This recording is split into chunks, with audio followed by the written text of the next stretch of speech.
Julian सांगत होता, शिवानाच्या योग्यांनी मला सांगितले की एका सर्वसाधारण माणसाच्या मनात एका दिवसात सरासरी 60,000 विचार येतात आणि आश्चर्य म्हणजे त्यापैकीच 95% विचार हे तेच असतात किंवा कालचेच असतात. हे तू खरं सांगतोयस? मी विचारलं. हो, हाच तर या विचारांचा जुलूम आहे. एखादा माणूस तेच आणि तेही नकारात्मक विचार दिवसाला इतक्या वेळा करतो की त्याला मानसिकरित्या वाईट विचार करण्याची सवयच जडते. भूतकाळात जखडण्यापेक्षा आपल्या आयुष्यातल्या चांगल्या घटनांवर लक्ष केंद्रित करावं. त्याच गोष्टी अजून चांगल्या प्रकारे कशा करता येतील याकडं लक्ष द्यावं. त्या जुन्या इतिहास जमा झालेल्या गोष्टी उकरून काढू नयेत. काही लोक भूतकाळातल्या आपल्या तुटलेल्या मैत्रीविषयी चिंता करतात, आर्थिक परिस्थितीविषयी चिंता करतात. काही लोक आपले बालपण सुखात गेले नाही म्हणून खंत करतात. काही लोक छोट्या छोट्या गोष्टींची काळजी करतात. त्या साध्या कारकुनाने माझा अपमान केला किंवा तो माझा मित्र आहे, सहकारी आहे, तरी त्याने माझ्याबद्दल असा शेरा मारला.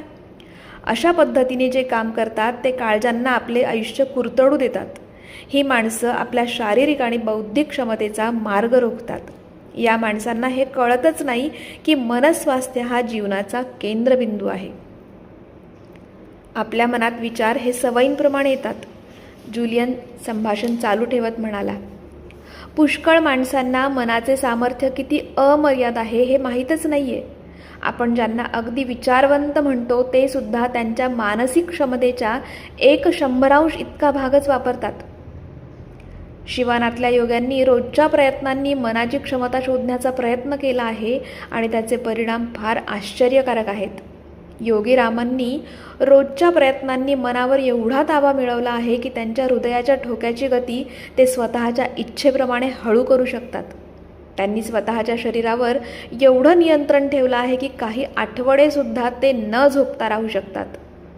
असं काहीतरी करायला शिकणं हे तुझं ध्येय असावं असं मी म्हणत नाही, पण मनाची शक्ती ही निसर्गदत्त देणगी आहे आणि त्याचा योग्य वापर झाला पाहिजे.